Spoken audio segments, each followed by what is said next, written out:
आचार्य रामचंद्र शुक्ल युगीन हिंदी आलोचना इस बात का साक्ष्य हमारे सामने प्रस्तुत करती है कि रामचंद्र शुक्ल एक अध्येता, गहन गंभीर चिंतक के रूप में हमारे सामने आते हैं। शुक्ल जी ने अपने से पहले उपलब्ध संस्कृत साहित्य का, काव्यशास्त्रीय ग्रंथों का, पुरा ग्रंथों का आध्यात्मिक चिंतन करते हुए भक्ति परंपरा का और तमाम तरह के संस्कृत ग्रंथों का गहन गंभीर अध्ययन करते हुए एक स्वतंत्र चिंतक के रूप में, चिंतन मनन करने वाले एक समर्थ समालोचक के रूप में, एक सशक्त विचारक के रूप में अपने आप को हमारे सामने प्रस्तुत किया। इसका प्रमाण शुक्ल जी के प्रारंभिक आलोचनात्मक निबंधों को देखकर और फिर क्रमशः उस निबंध लेखन की परंपरा में हुए परिवर्तन, आधुनिकीकरण, उन सब को देखकर हम कह सकते हैं कि शुक्ल जी की जो सैद्धांतिक आलोचना है वो वास्तव में अद्भुत है, महत्वपूर्ण है। काव्य में रहस्यवाद की बात करें, कविता क्या है की बात करें, साहित्य की बात करें, इन सब में हम देख सकते हैं कि वो सैद्धांतिक और व्यावहारिक दोनों प्रकार की आलोचनाओं की प्रतिष्ठा में, विवेचना में दक्ष दिखाई देते हैं। भारतीय और पाश्चात्य साहित्य आलोचन के गंभीर अध्येता के रूप में उन्होंने रस विवेचन को हिंदी जगत में पहली बार जिस मनोवैज्ञानिक आधार पर विमर्श करते हुए विवेचित किया, यानी रस विवेचना का यह तत्व उनमें आदि आचार्य भरत मुनि से गृहीत दिखाई देता है। उन्होंने मनोवैज्ञानिक दृष्टि से रस की विवेचना हिंदी में की। शुक्ल जी का सर्वाधिक चर्चित और महत्वपूर्ण आलोचनात्मक ग्रंथ तो रस मीमांसा ही है और शुक्लोत्तर युग में प्रकाशित होने वाली इस रचना ने रस चिंतन के नए अनेक आयामों को उद्घाटित भी किया। हिंदी जगत के लिए ये एक विलक्षण उपलब्धि थी, किंतु शुक्ल युगीन आलोचना में अत्यधिक व्यापक और गंभीर चिंतन और आलोचनात्मक लेखन हुआ। उसी का परिणाम है कि शुक्ल युग के बाद जाकर भी शुक्ल जी के चिंतन, विचार और मनन के अनेक ग्रंथ हमारे सामने आए। शुक्ल युग में संपूर्ण आलोच्य कर्म में उनकी मनोवैज्ञानिक दृष्टि का परिचय हमें मिलता है, जिसको हम चिंतामणि शीर्षक से निर्मित उनके एकाधिक निबंध संग्रहों में देख भी सकते हैं। चिंतामणि हिंदी निबंध जगत की एक विलक्षण निबंध श्रृंखला है। इसमें सैद्धांतिक आलोचना, इसके प्रमाण हमें मिलते हैं और सैद्धांतिक विवेचन की एक मौलिक और नवीन पद्धति और उसकी स्थापना करने का स्तुत्य प्रयत्न भी शुक्ल जी के द्वारा हमारे सामने आता है। आचार्य शुक्ल ने रस सिद्धांत का विवेचन करते हुए भाव, विभाव, रसांग, रस आदि की पुनर्व्याख्या, इस पर बल दिया। वह जो आदि आचार्य भरत मुनि का सूत्र है, विभाव अनुभाव व्यभिचारी संयोगाद रस निष्पत्ति, रस क्या है, रस की निष्पत्ति कैसे होती है, भाव की, विभाव की, उद्दीपन की, आलंबन की भूमिका, इन सब को आचार्य रामचंद्र शुक्ल ने रस सिद्धांत की विवेचना के अंतर्गत विस्तार से व्याख्यायित किया। अनेक स्थलों पर शुक्ल जी की विद्वत्ता के, उनके पांडित्य और नवीन और मौलिक पर्यवेक्षण के दर्शन हमें सहज ही होते हैं। संस्कृत काव्यशास्त्र के चिंतन को शुक्ल जी ने आगे बढ़ाया। यह शुक्ल जी का मौलिक प्रदेय है कि रस सिद्धांत की नई व्याख्या, मौलिक व्याख्या और उसको मनोविज्ञान के परिप्रेक्ष्य में व्याख्यायित करने का प्रयत्न, यह वास्तव में सराहनीय है। आचार्य रामचंद्र शुक्ल ने पाश्चात्य समीक्षा के आचार्य क्रोचे को और उनके अभिव्यंजनावाद को भारतीय काव्यशास्त्र में लाने का प्रयत्न किया। आचार्य कुंतक के सिद्धांत वक्रोक्ति सिद्धांत को उसकी तुलना करते हुए, अध्ययन विवेचन करते हुए, गंभीर समीक्षा दृष्टि और शास्त्रीय समझ के आधार पर हिंदी जगत में उनको उतारा और हिंदी के पाठकों को उससे अवगत कराया। यह जो तुलनात्मक समीक्षा का मार्ग था, यह आचार्य रामचंद्र शुक्ल ने ही प्रशस्त किया था। इसी विवेचन में शुक्ल जी ने क्रोचे के अभिव्यंजनावाद को भारतीय वक्रोक्ति सिद्धांत के साथ जोड़ा और विलायती उत्थान कहकर क्रोचे की स्थापना को एक तरह से उन्होंने दोयम दर्जे के कार्य के रूप में स्थापित किया। शुक्ल जी ने अपनी रचनात्मक मेधा से हिंदी की सैद्धांतिक आलोचना को, सामान्य और परिचयात्मक आलोचना को एक नया धरातल प्रदान किया। उसे उन्नयन की ओर ले जाते हुए गंभीर रूप स्वरूप देने की भूमिका भी शुक्ल जी ने निभाई। इसी काल में हिंदी की सैद्धांतिक आलोचना को गति प्रदान करने वाले अन्य अनेक आलोचकों में लक्ष्मी नारायण सुधांशु का नाम उल्लेखनीय है। काव्य में अभिव्यंजनावाद शीर्षक से सुधांशु जी ने भारतीय काव्यशास्त्र में विद्यमान अभिव्यंजनावाद के तत्वों की विधिवत व्याख्या की, छानबीन की। इस पुस्तक में साहित्य रचना की प्रमुख प्रवृत्तियों पर गहराई से, मौलिक सूझबूझ से विचार किया गया। सुधांशु जी ने काव्य के स्वरूप पर विवेचनात्मक दृष्टि से कार्य किया। कला के लिए सिद्धांत को महत्व दिया। पाश्चात्य समीक्षा जगत में जब कविता को कला के रूप में चित्रित किया गया, विवेचित किया गया, तो कला जीवन के लिए, कला के लिए, ऐसे तमाम पक्षों को उद्घाटित करते हुए, तो उसी को आधार बनाकर सुधांशु जी ने कला के लिए सिद्धांत की महत्ता को पुनर्प्रतिपादित किया, हिंदी में पुनर्व्याख्यायित करने का प्रयत्न किया और कविता के स्वरूप पर एक नई दृष्टि से, पाश्चात्य दृष्टि से विचार करने का काम भी किया। इसी श्रृंखला में डॉक्टर रामशंकर शुक्ल रसाल ने, डॉक्टर रामकुमार वर्मा ने विलक्षण अवदान करते हुए डॉक्टर रसाल की बड़ी महत्वपूर्ण रचना आलोचना आदर्श शीर्षक से प्रकाश में आई और रामकुमार वर्मा जो इतिहासकार भी हैं, नाटककार भी हैं, एकांकीकार भी हैं, उन्होंने साहित्य समालोचना शीर्षक से उल्लेखनीय समीक्षा ग्रंथ प्रस्तुत किया। रीतिकाल के, हिंदी साहित्य के रीतिकाल का एक इतिहास भी रामकुमार वर्मा ने लिखा है।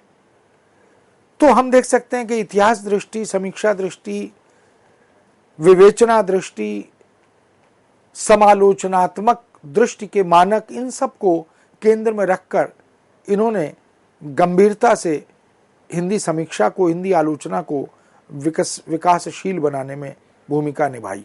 वास्तव में सैद्धांतिक हिंदी समीक्षा का जो उदय महावीर प्रसाद द्विवेदी युग में हुआ था, उसका सम्यक और समुचित विकास आचार्य रामचंद्र शुक्ल के युग में दिखाई देता है।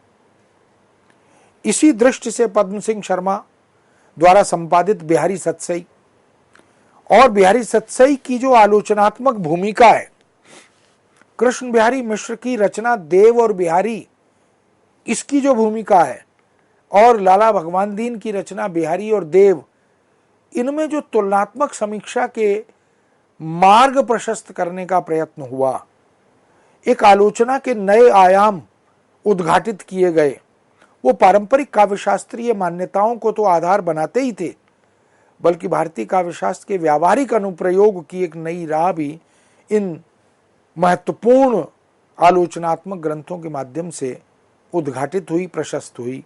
निश्चित रूप से ये दुर्लभ ग्रंथ माने जाते हैं।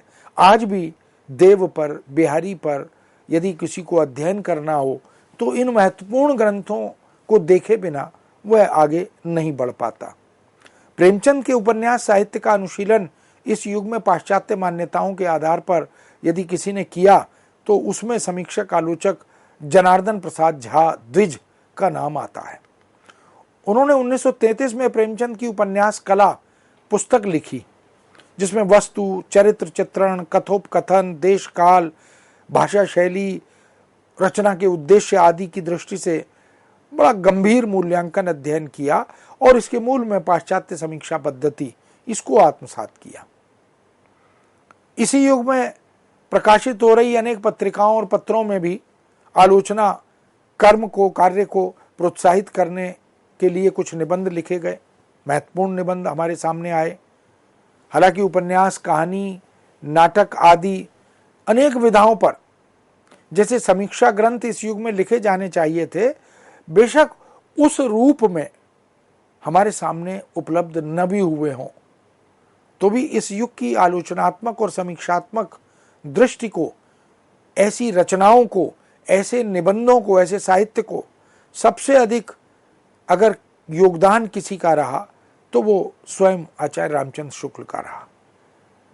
शुक्ल जी के पास साहित्यिक रचनाओं के गुणों को और विधाओं को, उनके तत्वों को जानने समझने की एक विलक्षण प्रतिभा तो थी।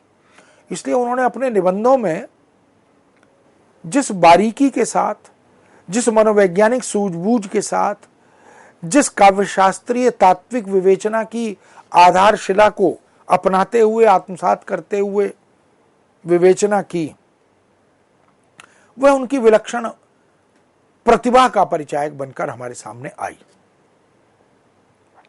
शुक्ल जी ने अपने व्यापक गंभीर अध्ययन से, विवेचनात्मक और विश्लेषणात्मक मेधा से हिंदी आलोचना को वास्तव में उत्कर्ष पर पहुंचाने का काम किया। भारतेंदु युग में जिस हिंदी आलोचना ने चलना सीखा था, भारतेंदु युग के गद्यकारों ने जिस तरह से हिंदी आलोचना की प्रारंभिक भूमिका तैयार करने का प्रयत्न किया था, महावीर प्रसाद द्विवेदी युग में आकर उसका सिंचन हुआ, पल्लवन, पुष्पन हुआ, उसे और मजबूती प्रदान की गई, उसे पाश्चात्य चिंतन परंपराओं से जोड़ने का प्रयत्न भी किया गया। पत्रकारिता के माध्यम से हिंदी आलोचना को एक नया स्वर, एक नया क्षितिज देने का प्रयत्न किया गया। वह रामचंद्र शुक्ल तक आते आते और स्वयं आचार्य रामचंद्र शुक्ल की आलोचना दृष्टि तक आते आते हिंदी आलोचना के उत्कर्ष का कारक बना, आधार बना। शुक्ल जी ने अपनी समीक्षा विवेचना के क्षेत्र में हिंदी के 3 बड़े कवियों को चुना। गोस्वामी तुलसीदास, जो उनके प्रिय कवि हैं, कृष्ण भक्त कवि और कृष्ण काव्य धारा के प्रवर्तक सूरदास, और सूफी काव्य परंपरा के प्रवर्तक मलिक मोहम्मद जायसी।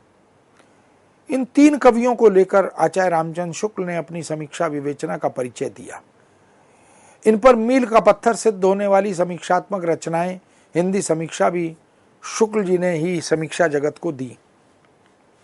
तुलसीदास शुक्ल जी के सर्वाधिक प्रिय कवि हैं। यही कारण है कि शुक्ल जी ने 1932 में सबसे पहले तुलसी ग्रंथावली का संपादन किया और उसकी एक अत्यधिक विस्तृत भूमिका लिखी, जो तुलसीदास शीर्षक से सन 1933 में स्वतंत्र पुस्तक के रूप में प्रकाश में भी आई। आचार्य रामचंद्र शुक्ल की एक बड़ी विलक्षण विशेषता और उपलब्धि यह रही कि जब कोश ग्रंथ बनाया नागरिक प्रचारणी सभा के लिए और उसकी एक विस्तृत भूमिका लिखी, जो आगे चलकर हिंदी साहित्य का इतिहास बनी। और इसी तरह से तुलसी ग्रंथावली का संपादन किया, उसकी एक विस्तृत बृहद भूमिका लिखी। बाद में वो तुलसीदास शीर्षक से एक स्वतंत्र पुस्तक के रूप में 1933 में प्रकाश में आई। शुक्ल जी ने रामचरितमानस और अन्य तुलसी ग्रंथों के काव्य सौंदर्य का मार्मिक उद्घाटन इस पुस्तक में किया और उन्हें संपूर्ण भारत का, बल्कि वांग्मय का श्रेष्ठ और महान भक्त कवि सिद्ध किया। शुक्ल जी के आदर्श कवि तुलसीदास माने जाते हैं। इसलिए तुलसी का जो लोक मंगल है वो शुक्ल जी की आलोचना में भी उतर आता है। उनकी समीक्षा दृष्टि, चिंतन दृष्टि में, उसके मूल में वो लोक मंगल की भावना, इसलिए उन्होंने लोक मंगल पर विस्तार से निबंध भी लिखा है। आगे चलकर शुक्ल जी ने 1925 में जायसी ग्रंथावली का संपादन किया और 1926 में भ्रमर गीत सार का संपादन किया। जैसा हमने पहले भी कहा कि तुलसीदास, जायसी और सूरदास ये आचार्य रामचंद्र शुक्ल के प्रिय कवि हैं और उन पर उन्होंने बहुत श्रम किया है, साधना की है। उनकी ग्रंथावलियां संपादित कर, उनकी रचनाएं संपादित कर, उनकी विस्तृत बृहद भूमिकाएं लिखकर जिस चिंतन मनन की परंपरा को उन्होंने हमारे सामने उद्घाटित किया, वो आज भी अनुकरणीय है। काव्य उपलब्धियों पर सूक्ष्म विवेचन के साथ साथ लंबी भूमिकाएं लिखना शुक्ल जी की समालोचनात्मक गंभीर दृष्टि का परिचायक है। शुक्ल जी केवल कविता या रचनाओं के बाह्य पक्षों की समीक्षा आलोचना नहीं करते थे, अपितु उनके भीतर जाकर संवेदना के धरातल पर, कथ्य के धरातल पर, विषय वस्तु के धरातल पर, उद्देश्य के धरातल पर, पात्र योजना के धरातल पर, उन सब पर जाकर भी वो गंभीर चिंतन करते थे। सन 1929 में शुक्ल जी ने हिंदी साहित्य का इतिहास लिखा, जो उनके गंभीर अध्ययन और विवेचन विश्लेषण की क्षमता और प्रतिभा का प्रमाण बनकर आया। शुक्ल जी की आलोचना पद्धति वैज्ञानिक और चिंतन मनन से पुष्ट थी। गहन अध्ययनशीलता, तर्क सम्मत स्थापनाएं, ये शुक्ल जी की पहचान बने। इसलिए यह दुर्लभ गुण शुक्ल जी को एक अलग समीक्षक आलोचक के रूप में हमारे सामने स्थापित करता है। उन्होंने अपनी आलोचना शैली में, अपनी आलोचना पद्धति में पूर्वाग्रह से मुक्त रहकर आद्योपांत समीक्षा करते हुए उदारता का सहारा लिया, उदार बने रहे। काव्य विषयक अपनी समस्त मान्यताओं और स्थापनाओं के संदर्भ में उन्होंने संस्कृत की महान त्रिवेणी महर्षि वाल्मीकि, कालिदास और भवभूति, इनसे बहुत कुछ ग्रहण किया। वो उनसे अत्यंत प्रभावित थे। वाल्मीकि, कालिदास, भवभूति, ये तीन विलक्षण विभूतियां भारतीय वाङ्मय की, संस्कृत वाङ्मय की हमारे सामने आती हैं। शुक्ल जी उन तीनों से प्रभावित थे और हिंदी के महाकवि तुलसीदास की रामचरितमानस का शुक्ल जी जब आलोचनात्मक दृष्टि से विवेचन करते हैं तो इन तीनों महाकवियों का प्रभाव उस पर स्पष्ट दिखाई देता है। शुक्ल जी मुक्त काव्य की तुलना में प्रबंध काव्य को श्रेष्ठ मानते हैं और इन्हीं कवियों के प्रभाव स्वरूप वह तुलसीदास की रामचरितमानस को एक विलक्षण महाकाव्य के रूप में स्थापित भी करते हैं। शुक्ल जी को रसवादी आचार्य, नीतिवादी, लोक मंगलवादी, समालोचक यह भी कहा जाता है। अपनी इन्हीं मान्यताओं के आधार पर और अडिग आस्था के कारण शुक्ल जी ने तुलसी, जायसी, सूरदास जैसे महाकवियों के प्रबंध काव्यों का काव्य सौष्ठव उद्घाटित किया। इसमें कोई संशय नहीं कि शुक्ल जी की आलोचना दृष्टि रीति कवियों और कुछ आधुनिक कवियों के साथ वह न्याय, अपेक्षित न्याय भले ही न कर पाई हो। यहां तक कि तुलसी जैसे श्रेष्ठ कवि सूरदास को भी वो नहीं मानते।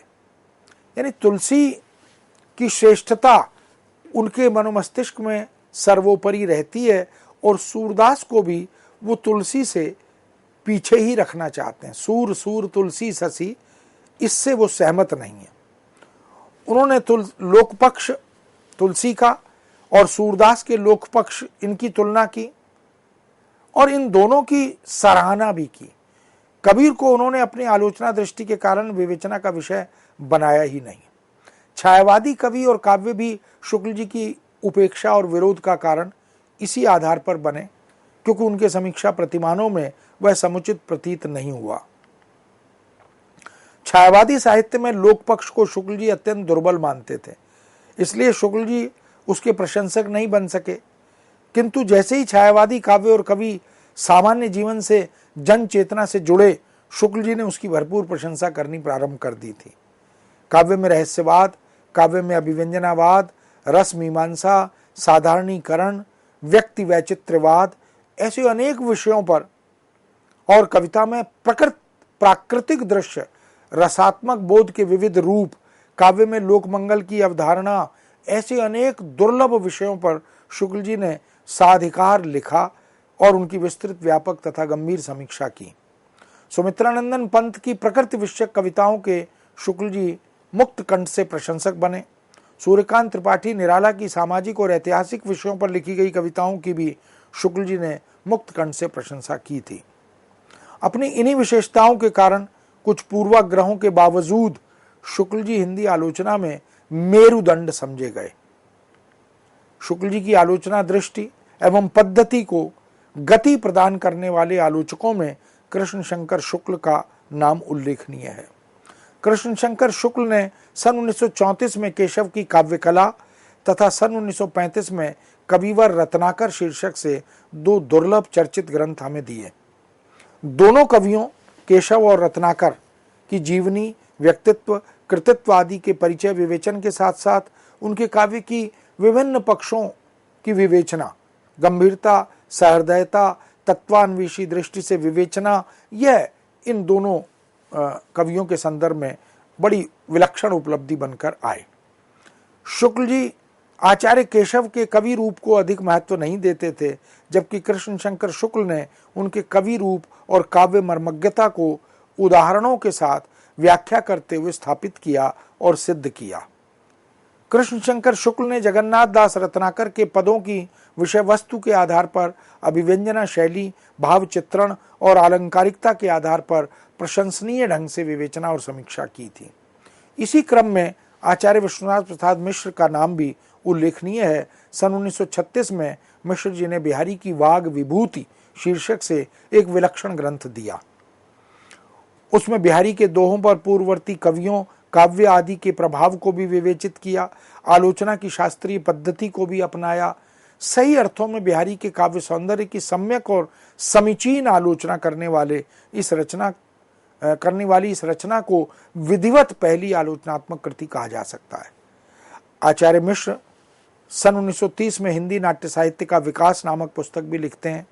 संस्कृत नाट्य साहित्य को आधार बनाकर लिखी गई इस पुस्तक में हिंदी नाटकों के इतिहास और विकास का, नाटककारों का, नाट्य रचनाओं का विस्तृत विवेचन भी आचार्य विश्वनाथ प्रसाद मिश्र करते हैं। आचार्य शुक्ल की आलोचना पद्धति के आगे चलकर अनेक समीक्षक आलोचकों को प्रभावित किया, जिनमें 1929 की रामकृष्ण शुक्ल शिलीमुख कृत प्रसाद की नाट्यकला, 1930 में ब्रज रत्न दास कृत हिंदी नाट्य साहित्य, 1931 में लिखी गई रामकुमार वर्मा की कबीर का रहस्यवाद, जनार्दन मिश्र की विद्यापति, कृष्णानंद गुप्त की प्रसाद जी के 2 नाटक, गंगा प्रसाद अखोरी की पद्माकर की काव्य साधना, भुवनेश्वर प्रसाद मिश्र माधव की मीरा की प्रेम साधना, गिरिजा दत्त शुक्ल गिरीश की महाकवि हरिऔध और सन 1937 में लिखी गई गुप्त जी की काव्य धारा, 1938 में रामनाथ सुमन कृत प्रसाद की काव्य कला, ऐसे बहुत सारे ग्रंथों के नाम उल्लेखनीय हैं। आचार्य रामचंद्र शुक्ल ने आलोचना का जो मार्ग प्रशस्त किया, उस पर न जाने कितने आलोचकों ने चलते हुए आलोचना विधा को संपन्न किया, समृद्ध बनाया और एक गांभीर्य के साथ, एक गहन चिंतन मनन की परंपरा के साथ जोड़ा। शुक्ल जी के आलोचना कार्य में एक निश्चित रूप से अपूर्व गंभीर चिंतन की परंपरा विद्यमान थी। मौलिकता की दृष्टि से यदि कोई उल्लेखनीय अवदान हम देखना चाहें तो शुक्ल जी ने जिन मानकों और प्रतिमानों की स्थापना की, उनका अनुसरण बाद के अनेक कवियों, आलोचकों ने किया। शुक्ल जी ने जो मार्ग प्रशस्त किया, उस पर चलते हुए बहुत से आलोचकों ने युगीन काव्यधारा का, साहित्यिक प्रवृत्तियों का, रचना या रचनाकार का, युगीन परिवेश आदि का विस्तार से विवेचन किया। इसका मतलब आचार्य रामचंद्र शुक्ल ने हिंदी आलोचना को एक नई दिशा दी, एक नए मानक से जोड़ा। इस युग के आलोचकों में गुटबंदी करके छायावादी कविता का आक्रामक मुद्रा में विरोध तो किया। ऐसे आलोचकों में बद्रीनाथ भट्ट, ललित किशोर सिंह, बनारसी दास चतुर्वेदी, पद्म सिंह, हेमचंद्र जोशी आदि थे, जो छायावादी कविता, छायावादी रचना धर्मिता के विरुद्ध एक पूर्वाग्रह से ग्रसित आलोचना कर रहे थे। शुक्ल जी के युग की स्थापित और प्रसिद्ध हिंदी पत्रिकाओं में प्रसाद, पंत, निराला आदि की कविताएं छप रही थीं और उन कवियों के व्यक्तित्व और चरित्र आदि पर भी आलोचना छप रही थी। ऐसी पत्रिकाओं में सरस्वती, विशाल भारत, सुधा, प्रभा ऐसी पत्रिकाओं के नाम उल्लेखनीय हैं। मतवाला, जागरण, भारत ऐसी पत्रिकाएं छायावादी कवि और कविताओं का समर्थन कर रही थीं। नंदुलारे वाजपेयी, अवध उपाध्याय, कृष्णदेव प्रसाद गौड़, शांति प्रसाद द्विवेदी, रामनाथ लाल सुमन, डॉक्टर नगेंद्र आदि समालोचकों ने छायावादी काव्य का खुलकर समर्थन किया और उसकी अनेक सूक्ष्म समीक्षाओं विवेचनाओं के आधार पर उसकी श्रेष्ठता को प्रतिपादित किया। छायावादी कवियों तथा कविताओं की घोर आलोचना के उत्तर में छायावादी कवियों ने भी प्रचुर मात्रा में समीक्षात्मक लेख लिखे और वो ऐतिहासिक महत्व की वस्तु बन गए। सुमित्रानंदन पंत ने वर्ड्सवर्थ कृत लिरिकल बैलेड्स तथा शैलीकृत डिफेंस ऑफ पोइट्री की तर्ज पर उनसे प्रेरणा लेते हुए 1937 में पल्लव तथा वीणा की लंबी भूमिकाओं में रीतिकालीन कविता से लेकर द्विवेदी युगीन हिंदी कविता तक की विकास यात्रा को, त्रुटियों कमियों को उद्घाटित किया। छायावादी कविताओं की भरपूर वकालत की। पल्लव के प्रकाशन के बाद निराला ने भी पंत और पल्लव शीर्षक से एक विलक्षण पुस्तक लिखी, जिसे पंत की कविताओं के उद्धरण के माध्यम से त्रुटियों का निर्देश करते हुए उद्घाटित किया गया, प्रस्तुत किया गया। कहीं कहीं पंत जी की काव्यगत विशेषताएं भी गिनवाई गईं। इस तरह इस युग में अनेक निबंधों में और निबंधों के लेखन से हरियोध अयोध्या सिंह उपाध्याय भी चौपदों की तथा मैथिलीशरण गुप्त की काव्य भाषा की भी प्रशंसा मुक्त कंठ से करते रहे। छायावादी कवियों ने अपने विरोधियों के उत्तर में अनेक निबंध लिखे, समकालीन पत्र पत्रिकाओं में समय समय पर प्रकाशित होते रहे। इन पत्रिकाओं में काव्य भाषा, छंद, लय, तुक, अन्विति, सार्वदेशिकता, समसामयिकता, स्थानीयता आदि के विषय में अनेक प्रश्न उठाए गए और जिनसे भविष्य की कविता का मार्ग प्रशस्त हुआ। प्रसाद जी ने स्वयं 1936 में हंस पत्रिका के अनेक अंकों में काव्यालोचन विषयक बहुत से लेख लिखे, जो काव्य और कला तथा अन्य निबंध नाम से 1939 में एक स्वतंत्र निबंध संग्रह के रूप में प्रकाश में आए। प्रसाद जी एक समालोचक के रूप में इसी पुस्तक के माध्यम से उभरते हैं और उन्होंने काव्य और कला, रहस्यवाद, रस, नाटकों में रस का स्थान, रंगमंच, यथार्थवाद, छायावाद आदि शीर्षक से बहुत से निबंध लिखकर अपनी शास्त्रीय विलक्षण समीक्षा दृष्टि और गंभीर चिंतन का साहित्यिक और ऐतिहासिक बोध का परिचय भी दिया। स्वयं महादेवी वर्मा ने सांध्य गीत की भूमिका में छायावाद को परिभाषित करने का प्रयास किया। रहस्यवाद तथा छायावाद का भारतीय सूत्र भी खोज निकाला। इस तरह वेदों से उन अवधारणाओं के सूत्र और स्रोत खोजकर एक तरह से उनका समर्थन भी किया। बहुत से छायावाद के समर्थक आलोचक नंदुलारे वाजपेयी वो तर्कपूर्ण प्रामाणिक शैली से छायावाद की समीक्षा करते हुए हमारे सामने उद्घाटित हुए। छायावाद की बृहत्तई प्रसाद, निराला और पंत, इन पर नंदुलारे वाजपेयी ने 1931 में अलग अलग 3 बृहत निबंध भी लिखे। इस तरह हम देख सकते हैं कि प्रसाद की काव्य मानवीय भूमि का काव्य है, निराला का काव्य बुद्धि तत्व की प्रतिष्ठा का काव्य है और पंत का काव्य कल्पना की प्रधानता का काव्य है। ऐसी स्थापना भी हुई। कुल मिलाकर हम देख सकते हैं कि आचार्य रामचंद्र शुक्ल युगीन हिंदी आलोचना अपनी तीक्ष्ण विश्लेषण क्षमता, विषय संबंधी गहन सूझबूझ के कारण हमारे सामने स्थापित हुई, प्रतिष्ठित हुई और छायावादी काव्य की सहानुभूति पूर्वक समर्थन परक विवेचना व्याख्या करने का काम शांतिप्रिय द्विवेदी, डॉक्टर नगेंद्र आदि ने भी आचार्य रामचंद्र शुक्ल के युग में ही किया। कुल मिलाकर मित्रों, आचार्य रामचंद्र शुक्ल युगीन हिंदी आलोचना की वह सशक्त आधारशिला भी है, वह एक विराट विलक्षण प्रासाद भी है, जिसके बाद हिंदी आलोचना को निश्चित रूप से स्वतंत्र रूप से अपने पंख फैलाकर उड़ने का एक मुक्त आकाश प्राप्त हुआ। इस विषय को यहीं विराम देते हैं। पुनः नए विषय के साथ आपके समक्ष उपस्थित होंगे। आज्ञा दीजिए। नमस्कार।